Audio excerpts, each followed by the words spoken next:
Whether you're a black belt or just starting off, there's something for everyone. We are delighted to reintroduce the Matchat podcast, an exciting, fresh format where we've put together a range of chats that are both informational and fun. Let us take you through episodes packed with insightful interviews that will help expand your knowledge base and challenge your perspective on this dynamic combat art. So get your uniform on, tie your belt, and bow into The Matchat. Hey guys, welcome back to the Matchat, our martial arts talk. I'm AJ, your friendly neighborhood kicker, and I'm here with my co-host Kiaya. And for those of you who don't know me, I'm a professional grappler, fitness coach, and content creator. Yeah, so Kiaya, today we actually have a fun topic, but a very, very important topic. So we're going to be talking about how to be a better training partner, not necessarily talking about love advice, because I definitely am not one of those people to talk about. But we can talk about wonderful martial arts partner advice, since I believe you and I both have good and bad experiences with that. So yeah. So I guess our first topic actually is the most simplest thing that people can do to be a fantastic training partner. It's just good hygiene, man. Yes, 100%. That is the first thing that you notice about your training partner. That's like the first impression. So that's super important. Nobody wants to train with the partner that's not practicing good hygiene. Yeah, I mean, like, I know you've probably trained with like a lot more adults, like especially recently right now, right? And like, I think obviously as an adult, I would like to think that you've grown up and matured and known how to take care of yourself. So it's not a problem that you run into too often, but it still happens. And like, I mean, one particularly, I think as just girls, right? Like there's the hair and the nails that I think are always a biggie and a big issue. It's like, okay, long hair, I'm all for it. I like keeping my hair particularly short just because it's easier to maintain for training and shit. But like, just making sure you're tied up, or like at least wash it if you're going to be grappling or anything of that sort, because yeah, you don't want to have your face stuffed in that, and it's just like, what in the world's going on here? Yeah, and also keeping it like dry. Like eventually, because I do train in like the South, it gets all sweaty and stuff like that. But initially coming in, making sure that the hair is dry. Yeah. Like if I'm coming in dry, I don't want wet hair on my face. That's a really big one. I'm like, wait, okay. like a mop bucket. I haven't had issues actually with that. Now I think about it, I haven't had someone come in with like just a wet head of hair. What? Yeah, there have been times, and I get it. Like sometimes you shower right before class, and then you want to like make sure your hair is not smelling all funky, and that's fine. But like at least try to dry it a little bit. There have been a couple of times, not in in this gym, but in past gyms I've visited and stuff. I'm like, oh, your hair is like really wet. It's just like, oh, okay. I mean, at least they showered right beforehand with it. But yeah, and I appreciate that. I love to shower before coming to train. I like to know that I'm fresh. It's like the rule at the pool that not everyone actually follows. Like, shower before you get into the public pool, please. Like, so you get away all that nasty gunk. Because obviously it is a physical sport, right? So sweating is going to be inevitable to run into. So it just happens, right? We're humans, we're mammals that have sweat glands and stuff, and it just goes. But at least if you start out as a clean slate, there should not be anything to be too worried about at that point. Exactly. But like, also kind of like keeping the gear super clean is super important. Like, I feel like there's a story with that, because I have not run into ear clean things. What in the world are you talking about? Like, no. The gear. Keep it like. Oh, I thought you said ear. I was like, no. No, we're not like in the ear. It's fine. Oh my gosh. A little wax never hurt anybody. That's fine. It's like, oh, you're putting a rear naked choke and like, what in the world is this person's ear there? That's what I thought. What is this in your ear? You said gear. Okay, so but yeah, gear. So if you want to expand on that a little bit more, and then I'll piggyback off of that a bit. Oh, well, we don't train in like the traditional gi or anything like that. It's mostly just like rash guards, tight fitting clothes. But man, once you're all sweaty and stuff like that, it really holds on to the smell.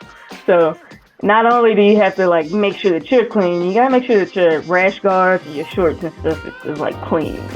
You have to put those.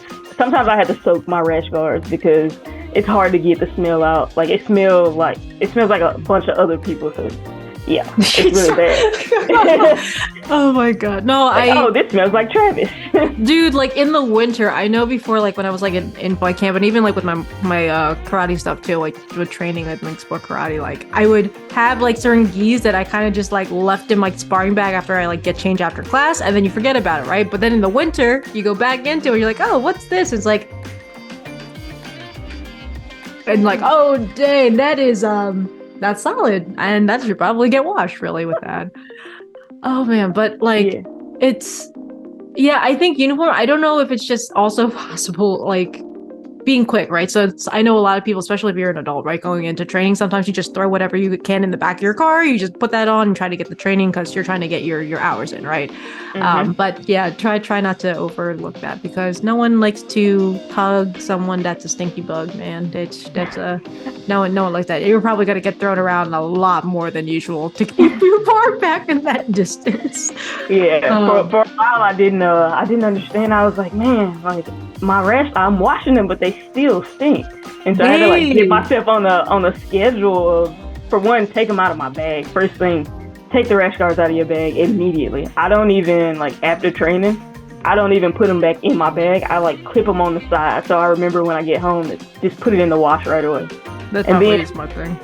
Yeah, go soak your gear. Soak your gear.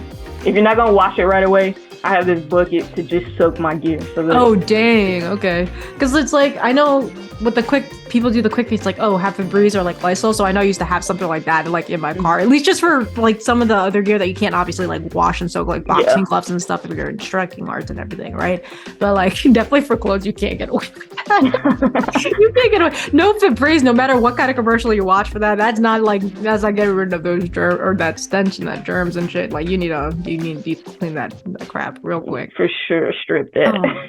But dang. Oh, and then especially, no one cleans the bag sometimes. Everyone clears the gear and the clothes, but it's the bag that's the thing that actually smells. So when you like open it up, it's like, and there's like a big wafting cloud. I've had instances where it's that, where like, especially if I was teaching kids particularly, right now, kids are not the most cleanest, like beings in this planet at all. So it's like 10 times, 10 times the worst with that. But I remember like moving like sparring bags and stuff to make rooms on the mat when we're like setting up rings and everything for like sparring. And there's one kid's bag that I remember particularly, like he had all his gear out. So I'm just like, I'm being like a mom, just putting his shit back in there, right?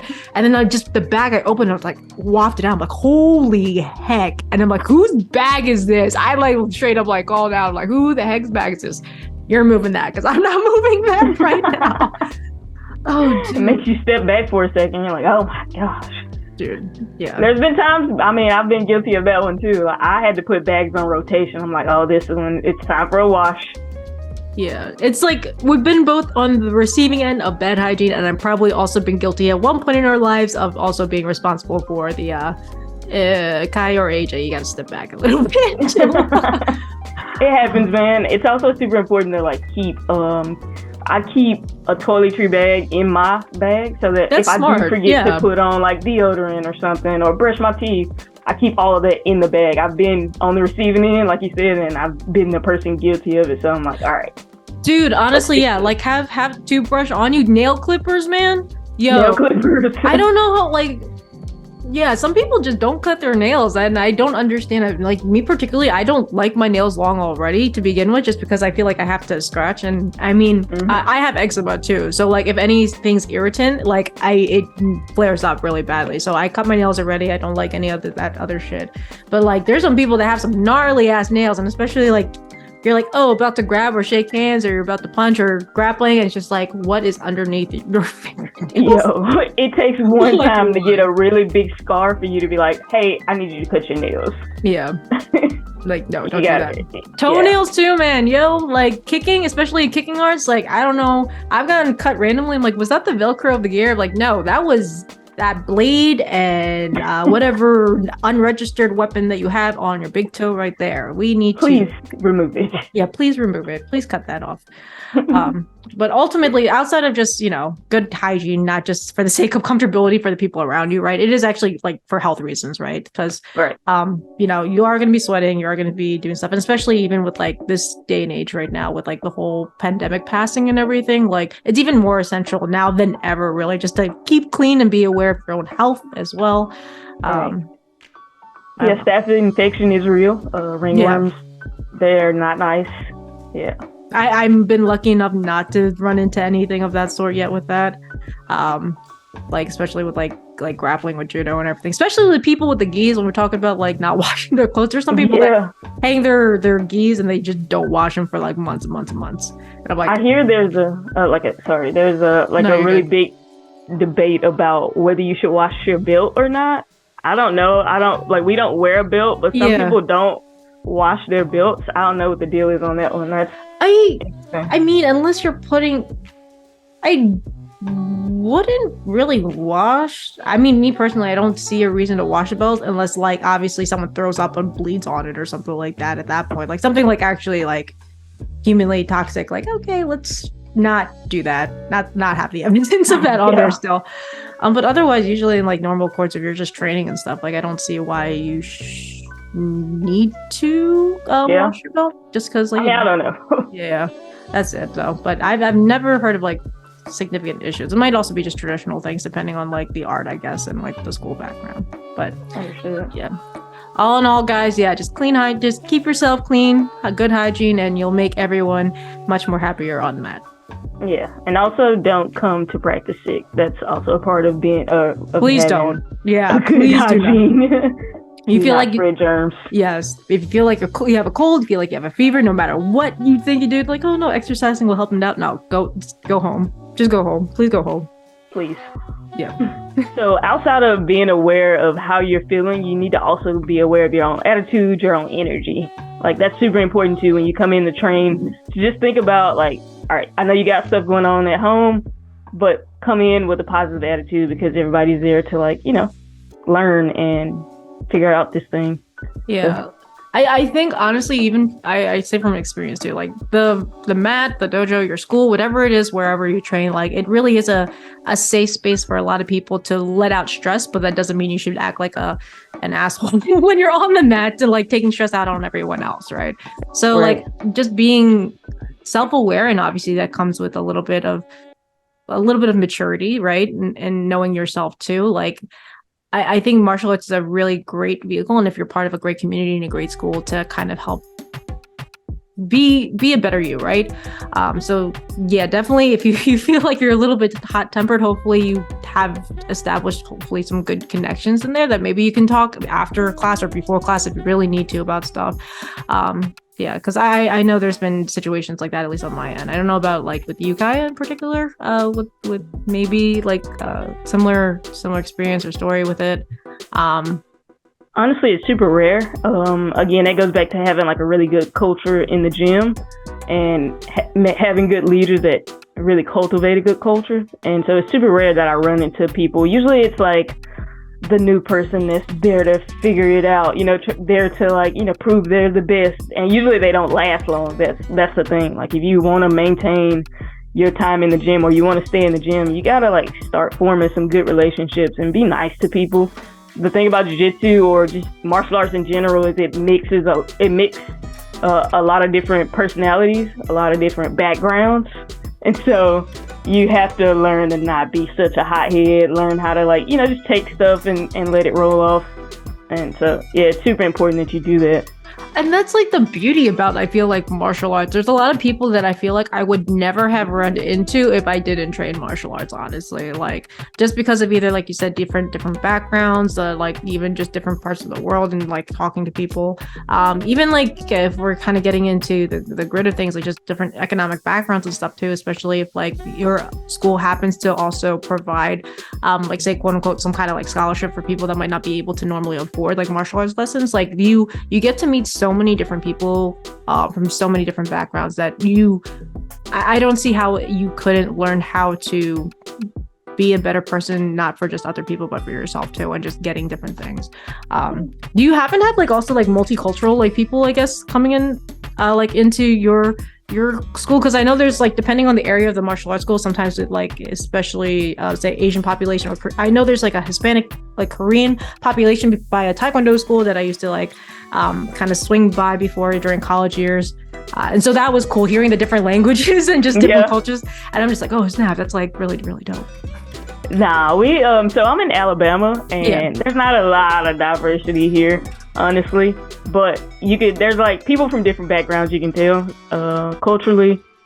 They're from different backgrounds. We have the stoners and the officers, like the police officers, like all mixed together. We're all chilling. It's never an issue, but it's not like a lot of diversity in my gym. Okay, I gotcha with that. But I mean, it's still good vibes in terms of still different, always. Different experiences too. But I guess to keep the peace, right? It's just like know thyself. Yeah, exactly. Know thyself. And it's okay. Like, it's okay to just choose not to train that day if you're feeling like, oh man, I'm not gonna be the nicest person on the mat. Like, don't mess it up for everyone else because you're having a bad day. And I mean, I'm saying that to myself too. There's some days where I'm like, hey, you gotta let this go before you go train, or you're not gonna go train. Like, I'm not in there to, make the experience terrible for anybody else. Yes, just like a relationship. You don't bring the shit home. Don't bring the shit home. Don't bring it to the dojo. Don't bring it to the gym, dude. It's not their fault, man. It's not their fault.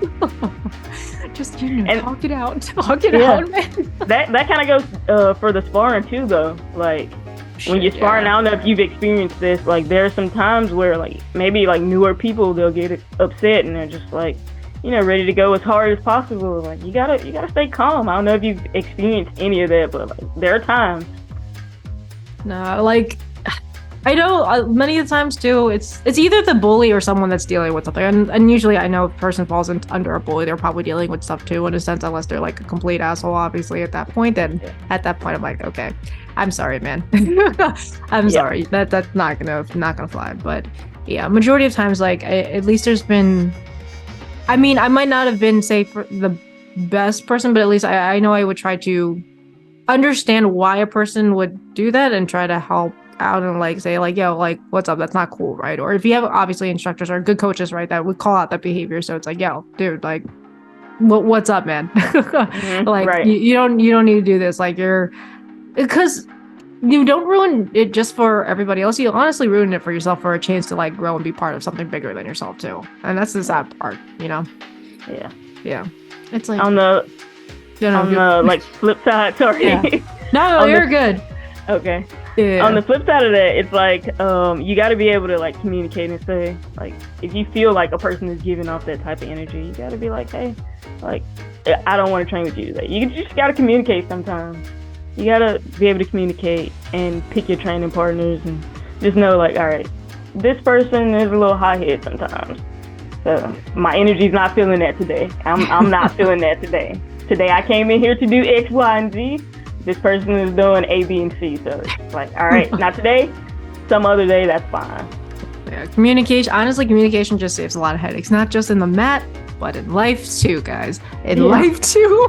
Truly. If anything, take away, communication is key. And just be able to communicate with yourself and communicate with other people how you are. So, which kind of brings us to our next point, which we're going to be going into right now. As we were kind of going into communication, sometimes there is a point in time where a communication just turns into a lot of chit chatter, which brings us to our next point. If you are training with a partner, please don't talk too much. I know a lot of people use training as like sometimes a chance to obviously socialize with other people and everything, and that's great, right? But there's a point in time where just talking becomes a hindrance on your actual training, and it just makes it hard for people to focus, right? Right. Yeah, there are times where, all right, you have to communicate, but for the most part, I think it's super important that we stay focused on what we're trying to learn. Like, I don't want to be talking about what you ate for breakfast while I'm trying to learn how to do this move. Like, I get it. There's a time to be social. I think that's probably more after practice or before practice. Whereas when I'm coming in the gym to like learn technique, I'm trying to like focus on that thing. So if we could communicate about that, that would be perfect. Yeah, it's also, I also find it's like a lot of the times, and I know I've been guilty of this myself here in terms of talking. Sometimes I'm talking because I'm like, okay, I need to take a break for a second. I'm like, I need to catch my breath. We're gonna like, hold up, before you like throw me, or when you start doing holding pads and you start like blasting my shoulder off here, let me like tell you about this. This is kind of related but not related point to save myself like 15 seconds kind of thing. Like a short commercial break. but it does obviously hinder ultimately in the long run, like the value you can get from like the lesson in class, right? So it is in your best interest to communicate, right? But just not to overshare or just talk too much when really information is being given, and as well as like your partner, like you and your partner might miss some important information that involves safety too, right? Like your instructor might be telling you something like, hey, you should do this and not this if you don't want to break your neck or something like that. You're like, no, and you totally missed it because you're talking about last week's episode of, I don't know what TV show is like popular now. I don't watch TV, guys. I don't know if you guys watch TV. So Wednesday Addams.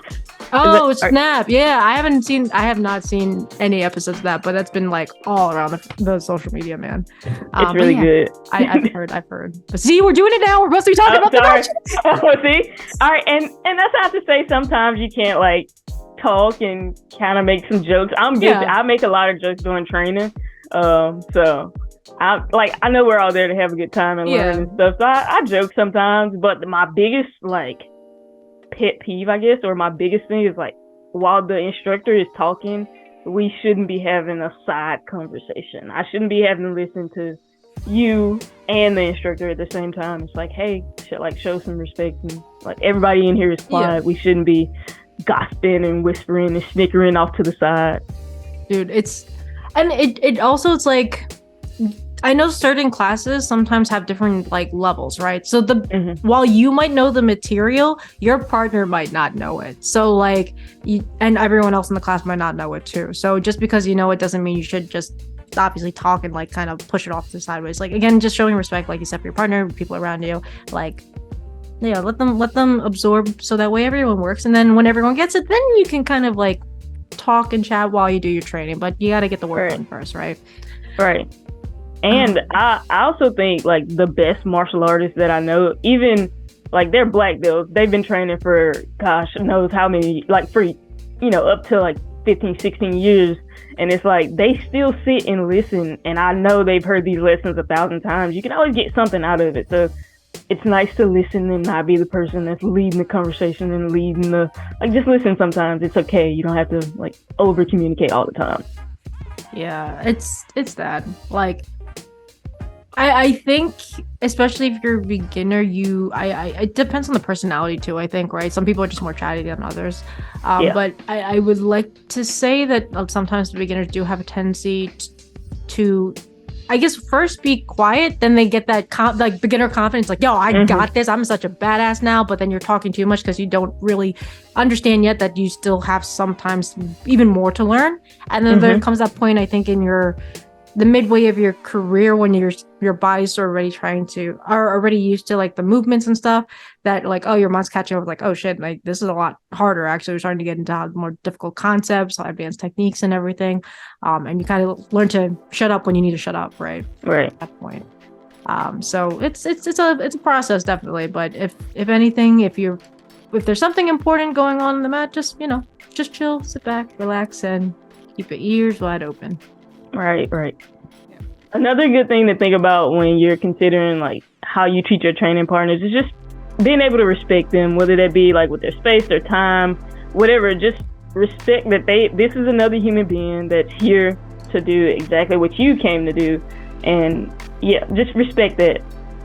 Yeah, like I don't. It's not a competition to begin with, and I know there's also like, because martial arts is it's physical, right? I think that if you have any social awkwardness in you, and I also am very socially awkward despite being in a career path right here that involves talking to random strangers online to a camera and also engaging with other people here. Kiaya, I'm pretty sure you relate to Understood. Yeah. Like sometimes there's certain social cues that you might not pick up or other people might not pick up in person, right? So again, that's why communication is always good because at least you can communicate that. But with that communication being said, some people just don't get it still, and they kind of impose their presence when it's like, okay, I get we're supposed to be sparring or whatever it is, but like, yo, there's like you're this close to me, and I don't think this is how it's supposed to work here. Or like,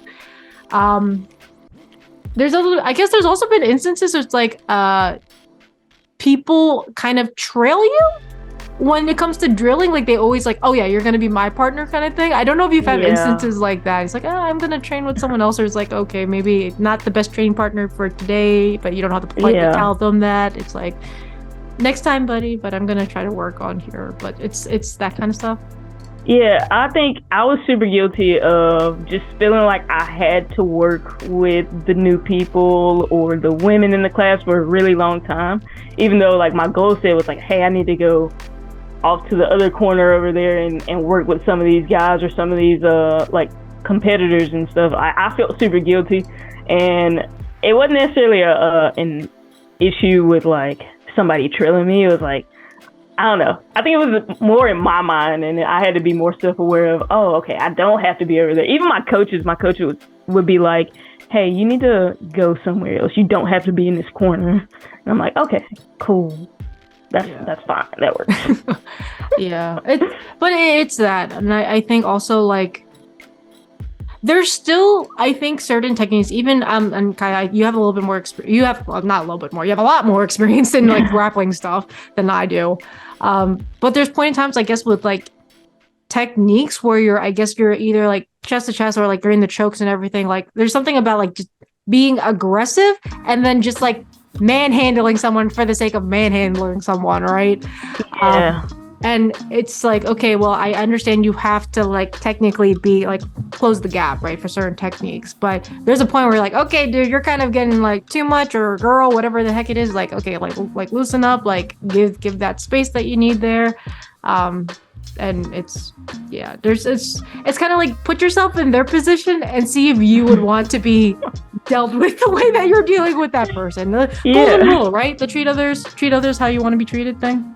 Right. And it's a drill. Like we should not be closing the skill gap with strength.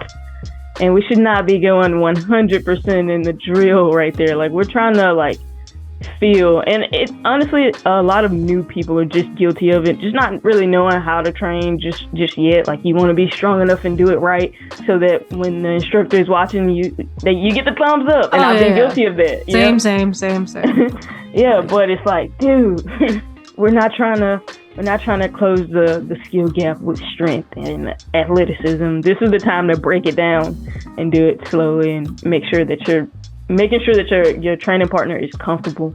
I don't like when new people come in, especially like new women come in and they get with the super aggressive, sometimes it's another woman, the super aggressive woman or the super aggressive man. Yeah. And you can clearly see that they are not comfortable with that person being in their space. Dude. It's just like, dog. No, honestly, come work with me. Yeah, just come here. I'll take care of you. Just breathe. Little lamb, be careful. We will grow you into a wolf. We'll ease you in first. We'll ease you in. Oh man, but like, I guess outside of like the space, right? Like you mentioned before, time, right? Like it kind of goes into some of the other points we made earlier. Like, okay, like don't be talking when like instructions going on. Like if you're doing partner drills, and obviously it requires you to like get your butt over here after you get thrown or something like that. Like I understand being tired, right? But like there's a point where if you're just being lazy and you're taking your time and it kind of starts impeding on your partner like getting reps in and stuff, it's like, hey, yo, like their time is valued. Just because you feel lazy about your own stuff doesn't mean the person with you should have to suffer for it, right? If that's how you're gonna be, then you train by yourself, I feel like, at that point, right? Right. But otherwise, like if you're there to work, put in the work. Don't waste their time, don't waste your time too. Like that's the I I really hate the person that's like, they'll sit there and listen to the instruction, and as soon as it's time to go drill, they're like, oh, I gotta go to the bathroom. And now I'm sitting there. Oh I'm my like, God, waiting. yo, that was like, I hate that. that. I hate that so much. I'm like, why? Yo, why? And oh man. Please tell me about it. I know there's an instant. I know there's some of y'all out here that like, sport karate don't really do like shit on that. Okay, like no, like it's an assassin art sometimes, like the accuracy and the speed and shit. And like just because of that, right? You need to get like hella drilling in there, and it's very fast paced. But there's always that one, especially when I was a kid, right? Kids are really, really guilty of this too when you're younger. It's like, oh yeah, Sensei's good. It's like, okay, we're gonna start sparring. Wait, my gear kind of came off. I need to fix it for like 30 seconds of the minute round that we have to spar together. And I'm kind of like, mofo, what are you talking about? Like, what do you mean? Like, put your foot gear on at this point. Like, why are you spending time with it? Why is your hand gear flying off your hand? Like, there's Velcro on there for a reason. Like, why is your head... Like, oh my gosh, like get your gear fitted properly then if it's not like staying on you, or duct tape it. Don't they do that at like those amateur boxing matches and shit where they actually just start duct taping crap? I think I've seen a match where like the guy's headgear kept falling off during the match and they just decided to duct tape it to the guy's head for the rest of the whole duration of it. Like, that's a surefire sign of I'm tired and I need a little break, so I'm going to use this as an excuse to take a little break and breathe. Dude, it freaking bothers the crap out of me, especially if I'm like my adrenaline's going and I'm like, they're like, ready, go, like stop, like why I was about to like sidekick this person right over here. Why are you stopping? My shin pads are falling off. Oh man. What? No. Don't do that. Oh jeez. Yeah, I know I'm guilty of that too from time to time, but I've had it where like so much more on my side and I'm just like, yo, don't do this shit right now. Do not do this. We're here to work. Do not avoid this sparring incidents right now. Right. Oh. Yeah, I need to let me take a break and get some water real fast. And they're over on the side of the mats with their phone and sipping water, and I'm sitting over there just won't get any drills in on this technique. Just waiting and stuff. Just practice like fighting an invisible man. You're getting yourself tossed. Just like throw yourself over. doing my own drills with the air. Oh yeah. That's a super important one. That one doesn't happen to me as often, but there have been times where it's like irritated me. And don't get me wrong, I know everybody has to go to the bathroom, so like I've had to stop and go to the bathroom. That's fine. Please go to the bathroom when you have to go to the bathroom during this stuff. Please go to the bathroom when you're doing good hygiene. Back to the good hygiene. Like you gotta. Dude, don't hold that shit in. Like literally do not hold that shit in. You will like, we do not want bombs happening randomly while you are like jumping up and down. Yo, no. Please. Okay, sorry, didn't mean to cut you off. No, you're fine. That was a really good point. Good hygiene, guys. Go to the bathroom. Back to that point over there. But yeah, like you say, people have to go like run, do their thing, right? People have to go. Yeah, I literally run to and from the, like, I'm like, all right, I'm super conscious of this person's time and of my time. Like, I'm there to learn, especially if you're paying to be there. Like, go and get your drills in. Come on. Yeah. What are you doing?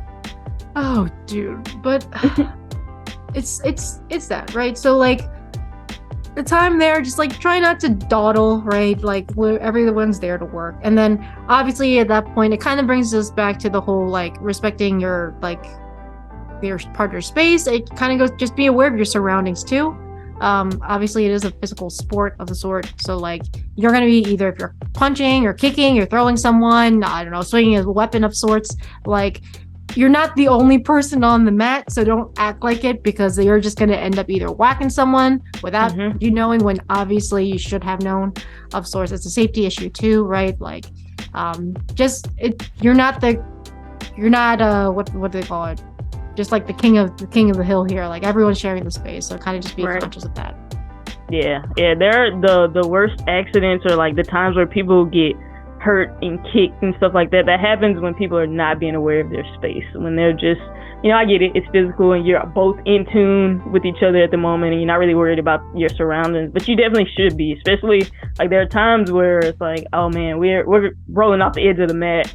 Stop. I don't care what submission I have you in right now. Like, let's stop, let's restart. We can restart wherever, but like, I'm not trying to roll off the mat to get the submission. Like, we could get hurt. Seriously, this is not a competition. Yeah, I honestly find it like pretty impressive. If you ever have, I think any martial art that obviously has like a lot of partner drills going on at once, especially if it's like a very confined space, like you can fit like maybe like 10 pairs on like a tiny mat, but you will never see, if it's a really, really good school and like obviously a higher level class, sometimes you will never see anyone really like bump into each other unintentionally, and you'll see some crazy like rolling matches or sparring matches happen, and they'll just miss each other somehow with it, and you're just like, holy heck, like that's some amazing shit. But it's also because like your situational awareness and just being aware of the surroundings, and also obviously the control and time put into the art as well, you know. Right. Yeah, it definitely comes with time. All of this, like learning to respect your partners and pick up on their cues and not talking too much, really it comes with time. But you just gotta have those things in mind. You gotta have that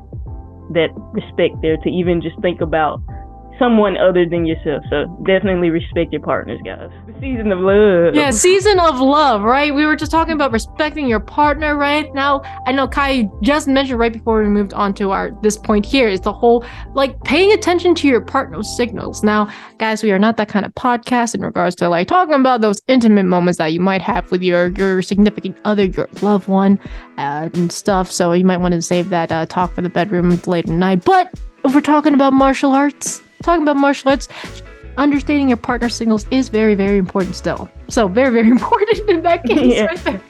Yeah. Month of love, man, month of love. But we gotta love the martial arts first right now for this chat. Right. So I guess first point, right? Like just paying attention to your partner's like body language and just like breathing and everything of the sort, right? Now, we've mentioned already that people can come from all different backgrounds. You probably can work with people with different levels too, right? So while you might be okay doing a particular drill of sorts and kind of going really hard and intense consistently, your partner might not be able to do that, right? Right. And then you can usually tell by the way they're breathing, or if the shoulders are slumped, or if the head is down. You're just like, okay, they're not really into this right now. Like, let's slow it down. Let's kind of communicate again. There's that key point, communication. Let's communicate. Ask if they're okay. Ask them like, what do they need? Are they not understanding it, or do I need to like slow it down?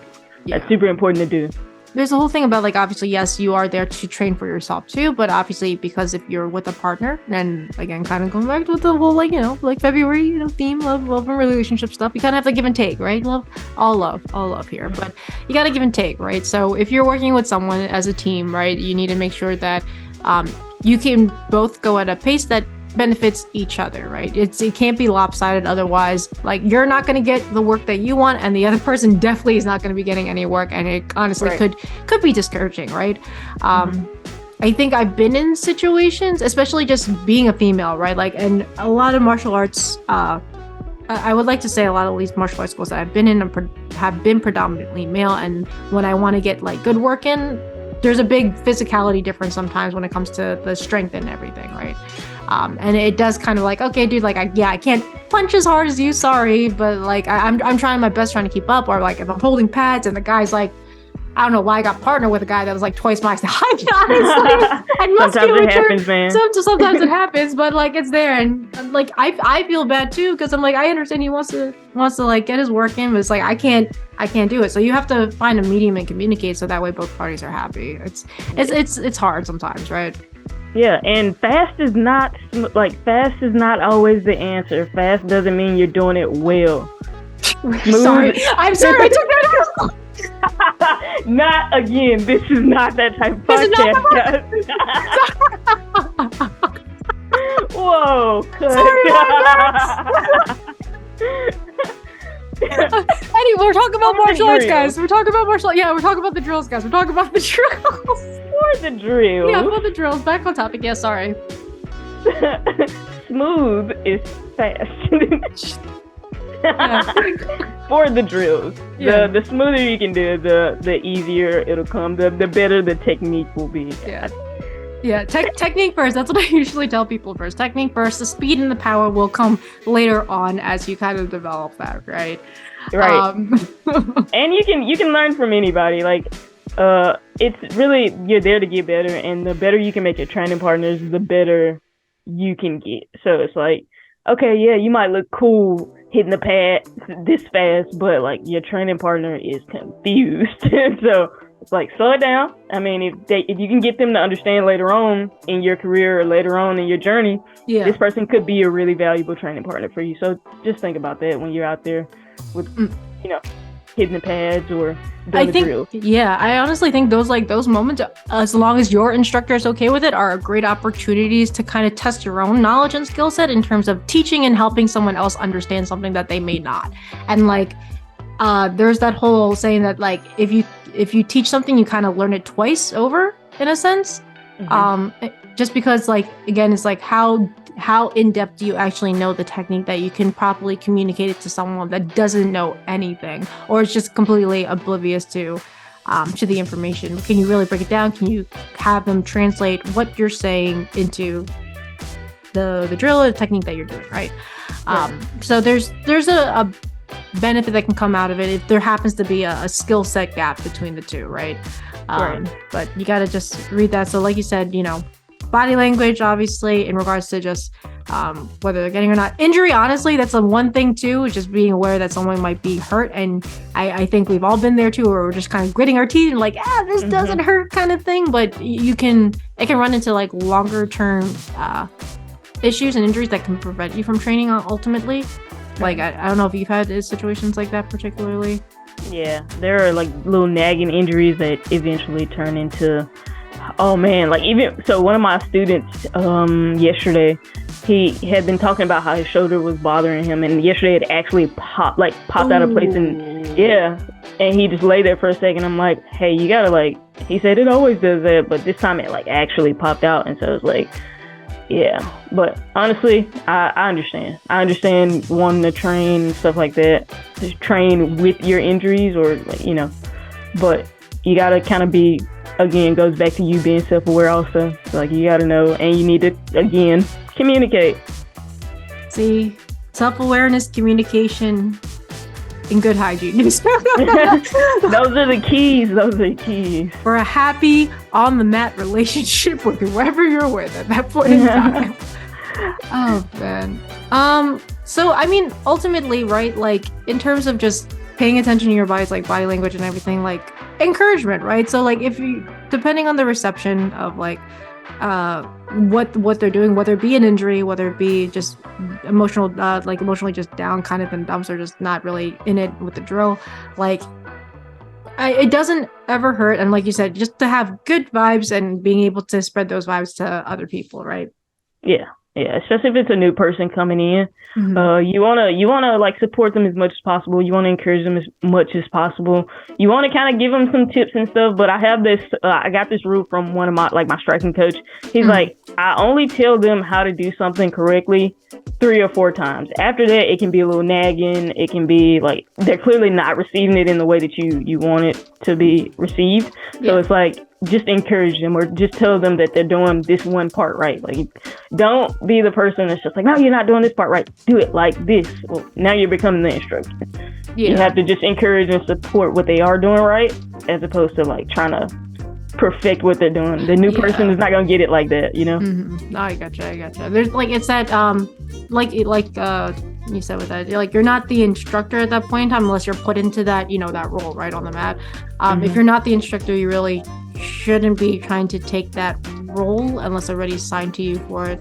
And just being there, I think a lot of people honestly just do better knowing that someone's there, even if they are kind of messing up still and trying to figure things out, knowing that like, okay, it's a safe space to be able to do that and kind of figure out what you need to do. So as long as you're there, it's just like the presence, sometimes just good presence is key to like changing someone's day.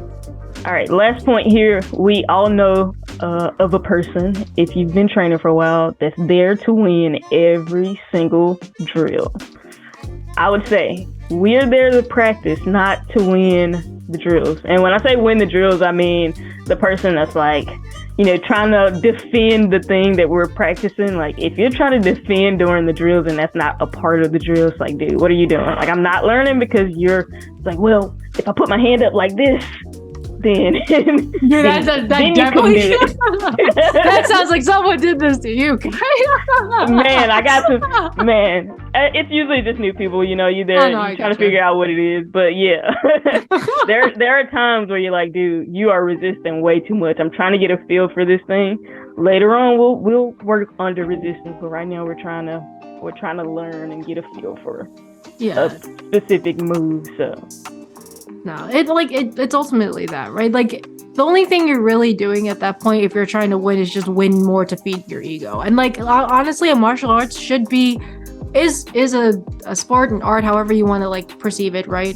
As a thing, not necessarily to just, while it might be originally made to like, you know, like fight or defend yourself or like, you know, fight other people and win those kind of situations, right? Like, there's that internal factor that I think now we've been blessed to be able to have now, where like we don't have to fight for our lives, most of us, really, right? And we can use it as like internal self-reflection too, right? The only thing you're really fighting for when it comes to those situations and you're working with someone else is just fighting for your own ego, and ultimately no one likes a like person with a big ego, man, right? Like, we all have egos, everyone does have them from time to time, but like, you're not helping anyone by winning something that is literally in the situation of you either having to win or like you trying to defend, not to look like you're the weak person or something like that. Like, it doesn't do any benefit with it, right? Like, there's situations already made for that, like with sparring, if you really want to test it out for that. But if you're there to practice, right, like we just said, practice, get better with that. Use the time for like self-awareness, self-reflection, like what you need to get better at, what you need to do, right? And you're dealing with another person, so just respect that space too. Like, if you were in that person's shoe and you were acting that, and they were acting that way to you, would you really enjoy your time there and really be getting anything out of it? Really think about it. Right. And you got to kind of be honest with yourself too. It's like, all right, am I using my attributes to win this thing? Especially in like situational sparring, there are some times where we do some situational sparring and it's meant to be slowed down but give you real looks. And so my coach always says, he's just like, hey, go about 40% and take all of your attributes out. So it's not about speed. It's not about how strong you can be. It's literally about the movement. And if you're not honest with yourself about how much strength and how much speed and how much of your like whatever attributes you're using, then you don't really get much out of the drill. Of course, you can add those things back in later on when we're doing like live sparring or doing competition. Especially use all your attributes during competition. Yeah. But not doing the drilling, especially like the situational sparring. It's like, dude, calm down. It's okay to lose this one if you're not sure about the movement. It's okay. That's how you get better. That's how you help your training partners get better. That's how you help the room grow. Like you'll help the room grow if you just drop the ego for a little bit and be okay with losing. Yeah, because like you said, if you help the room grow, ultimately that means like you're not the only one like getting better, right? Everyone's getting better, so that means you guys can build off of each other, and therefore you all get better and even higher than you probably could do by yourself, right? It's ultimately just like a community effort, a team effort, especially on the mat with it. And if you happen to be blessed to have like say a regular training partner, obviously with you, I would like to think if your training partner gets better, then you get better too. It's a win-win situation when you work that way. So like, yeah, take the L's occasionally, right? Like you can always put yourself in the more, I guess, not necessarily like submissive end of things, but just more like if you need to be the punching dummy or the throwing dummy for a little bit, just for someone else to understand so they can get work. Like you learn a lot, like you said, like about yourself and also can help your partners like basically get better too. So yeah, for sure, one of those things. But it's not saying that you shouldn't strive to be great. It just be reasonable with it. That's the thing. Yeah. Like, of course, everybody wants to win, right? Yeah. Of course, we all want to win the thing. We all want to win. Like, who doesn't want to win the thing? But there are times to like drop it. There are times to focus on winning the drill or winning the situational sparring when we're going 100% or 90%, whatever. But yeah, drop it. Sorry. Like no, you're okay. Yeah, I was going to say, like, I would think, like, for you, since you do fluctuate between just, like, obviously normal training and then getting competition ready training, right? There's different bouts of intensity that you probably have to go through regularly to prep, be it the couple weeks before the actual competition, Right. and then obviously off-season stuff where you might be more casually, a little bit more, not say like casual, but, you know, a little bit lower, less maybe less intensive of sorts, where you're trying to be like, okay, Kai got to be killer mode right now. Yeah. And the way that you're like on like beast in like your competition and stuff with the video and everything, I would imagine you'd have to like turn it on and you have like very serious training days, right? And then other days are just like, okay, you gotta chill out, just chill out for a little bit. Yeah, that's a really good point. So in my gym, I don't know how this even started. We have what's called killing season. And it's literally, and that to me is like, all right, it's time to turn it on. It's time not to win the drills, but to the rolls and stuff. It's like I'm turning up the intensity. There are times for that. And it's super important that you're aware of what season a person is in. Because I've trained multiple times a day, multiple times, for most of the week. Some days I cannot go hard. Like some days are like, I need to ramp down a little bit because I did have 3 training sessions yesterday, so I can't come in and go hard with these. And so it's just like, dog, you have to be mindful of what season your partner is in. Hey, are you going hard today? Cool, I don't want to roll with you today. It's okay it's okay to say that. It really ultimately is. Yeah, are you trying to get a flow roll? All right, no, I'm looking to go hard today. Let me find a training partner that's there for what I'm there for. And so it's important to say that. And, just communicate. Again, back to communication. Back to respecting your partner. And, sometimes you're there. Sometimes you are there to win. Sometimes you're not there to win. And that's okay. Yeah. That's all it is, guys. Just, being aware of that and, like, understand at least practice, right? The goal is to practice. And if you can at least take something positive from that, that's good.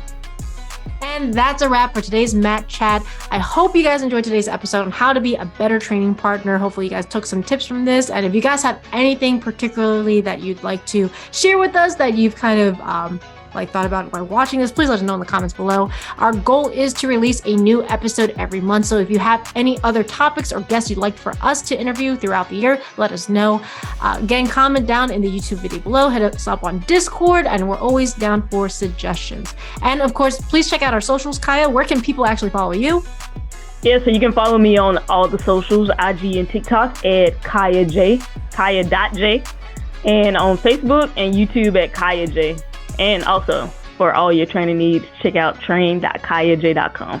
Sweet. And of course, if you guys are ready to subscribe to the channel here, you guys can find all my social links and stuff in the description below, ajkick101.com, and obviously support martial arts content creation on patreon.com/ajkick101. But guys, thank you so much for listening. And as always, remember, keep on kicking, and we are bowing out. Bye. Boom.